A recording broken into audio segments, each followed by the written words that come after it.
मिली आपके आशीष की जिस दिन से सौगात, मेरे साईं मिली आपके आशीष की जिस दिन से सौगात, सोने जैसे दिन हुए चांदी जैसी रात। भगवान तुम्हारे रूप में बसते चारों धाम, तुम ही उजली सुबह हमारी, तुम ही महकती शाम। ओम साई राम, नमस्कार, प्रणाम।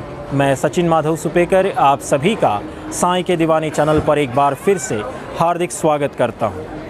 अभी 2 घंटे पहले मुझे एक फ़ोन आया। फ़ोन था दुर्ग छत्तीसगढ़ के निवासी साईं भक्त श्री सुनील आहूजा का।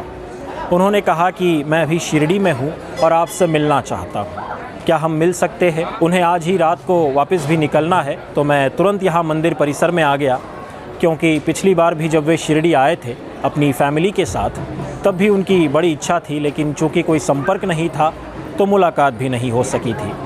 तो आज हम यहाँ मिले और मुझे बड़ा अच्छा लगा सुनील जी से मिलकर, क्योंकि मुझे हमेशा ही आप लोगों से मिलकर खुशी होती है।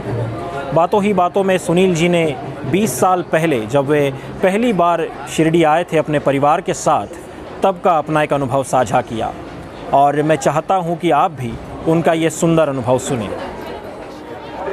नमस्कार, ओम साई राम। मेरा नाम सुनील आहूजा है। मैं दुर्ग छत्तीसगढ़ से हूँ। बाबा से जुड़े हुए मुझे 20 साल हो गए हैं। यूँ तो बाबा के मेरे बहुत सारे अनुभव हैं, लेकिन आज मैं आप भक्तों से प्राथमिक अनुभव शेयर करना चाहूँगा, और उसके बाद एक आध दो अनुभव जो मेरी यात्रा से जुड़े हुए हैं वो शेयर करना चाहूँगा। सबसे पहले जब मैं शिरडी आया था, पहली बार हम 5 लोग थे। मेरा दोस्त था, उसकी वाइफ थी, उसकी साली थी और मेरी वाइफ थी। हम 5 लोग आज से पहले 20 साल पहले पहली बार पाँचों शिरडी आए थे।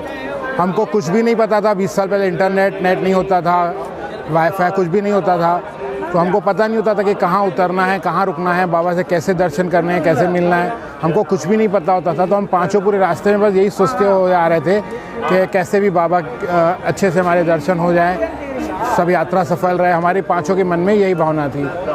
हम लोग मनमाड़ उतरे थे, उस टाइम शिरडी स्टेशन नहीं था, तो हमने ग्रुप में ऑटो करवाई थी शेयरिंग में।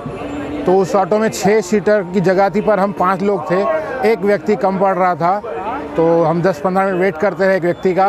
वहाँ एक व्यक्ति आता है जो अकेला होता है, हमको शेयरिंग के लिए एक ही व्यक्ति की आवश्यकता थी। वो हमारे ऑटो में आके बैठता है, और वो रायपुर के भैया थे। वो बाबा से बहुत जुड़े हुए थे, वो बहुत शिरडी आ चुके थे। वो उस टाइम VIP मेंबर भी थे वहाँ के। उनसे हमारा परिचय हुआ। उन्होंने हमें बहुत अच्छे से दर्शन कराए। हम दिन में 4-4, 5-5 बार दर्शन कर रहे थे, 10-10 मिनट में दर्शन कर रहे थे। उनके पास VIP पासेस थे। कभी बाबा के समाधि के सर के तरफ से दर्शन कर रहे थे, कभी पैर की तरफ से, कभी बीच से। हम लोग की यात्रा बहुत अच्छी रही। हमारा मानना ये है, आज भी है, कि वो भैया जो अकेले थे और जो हमारे साथ आकर बैठे गाड़ी में, वो ज़रूर बाबा ने हमारे लिए ही उनको भेजा था। उन्होंने हमें भोजनालय भी बताया, रूम बताया, कहाँ लेना है, कैसे लेना है। हमको कोई तकलीफ़ नहीं हुई। उसने हमारी पूरी तकलीफ़ें दूर की। हमें आज भी हम पाँचों का ये मानना है कि उसे साईं बाबा ने हमारे लिए भेजा था। एक और यात्रा से जुड़ा अनुभव मैं बताना चाहूँगा।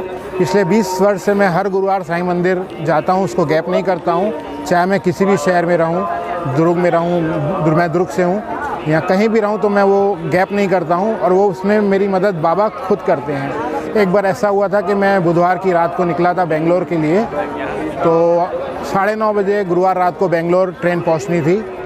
मेरा जन्मदिन था उस दिन, 5 जून था, गुरुवार के दिन। मेरी ट्रेन 9:30 बजे पहुँचनी थी। मैं रास्ते भर में यही सोचता रहा कि भगवान 9:30 बजे वहाँ बेंगलोर उतर के सबसे पहले मैं बाबा का मंदिर ढूंढूंगा। लेकिन हमारी ट्रेन जो है वो 5-6 घंटा लेट हो गई आधे रास्ते में, और वो रात को 1:30 बजे पहुँच रही थी, यानी कि शुक्रवार को पहुँच रही थी। तो बहुत हमको चिंता हो गई कि मैं उस टाइम अकेला था मेरे घर से, बाकी तो 40-50 लोग और भी थे। हम लोग बेंगलोर जा रहे थे रविशंकर के आश्रम, वो आश्रम के लिए 40-50 लोग और भी थे। फिर ऐसा हुआ अचानक कि हमको जहाँ जाना था 40 लोग थे, तो किसी ने नेट से एक ट्रैवल्स वाले को कॉल किया कि हमको इस आश्रम में जाना है। तो उसने कहा कि बेंगलोर से 3 स्टेशन पहले आप उतर जाओ, वहाँ से वो आश्रम सामने है। तो हमारी रिजर्वेशन तो बहुत आगे तक थी, लेकिन 10-10:30 बजे हम उस स्टेशन में उतरे, तो मुझे एक उम्मीद जागी कि अब बाबा के दर्शन हो सकते हैं, क्योंकि अगर मैं 1:30 बजे पहुँचता तो बाबा के दर्शन नहीं होते। हम 3 स्टेशन पहले 10:30 बजे उतरे, तो मेरी उम्मीद जागी कि अब बाबा के दर्शन हो सकते हैं। स्टेशन पे उतर के मैं सबसे पहले ऑटो वाले से मैंने मंदिर पूछा तो उसने बताया एक मंदिर थोड़ा दूर पे है, राइट साइड पे, लेकिन हमारी जो बस थी 40 सीटर वो इस लेफ़्ट साइड आ रही थी, तो मैं 40 लोग को रोक के कैसे जाता, तो वो भी मेरे लिए समझ में नहीं आ रहा था। फिर मैंने एक दूसरे ऑटो वाले से बोला, बोले आपको क्या करना है मुझे? मैंने कहा बाबा के दर्शन करने हैं। बोले बाबा का बाजू में छोटा मंदिर है, जस्ट स्टेशन के बाहर, स्टेशन प्लेटफॉर्म से लगा बड़े पेड़ के नीचे एक बाबा का बहुत सुंदर मंदिर है। तो मेरे वो दर्शन हो गए उस दिन, और मेरा गुरुवार का गैप नहीं हुआ, और उसमें हमारी मदद बाबा ने की। कैसे हम 3 स्टेशन पहले उतरे, कैसे हमारी स्टेशन का कहीं और था, लेकिन बाबा ने हमको 3 स्टेशन पहले उतार के उस मंदिर में दर्शन कराया। और वहाँ मुझे जो नारियल मिला, मेरा जन्मदिन था, इतना मीठा नारियल मैंने आज तक नहीं खाया।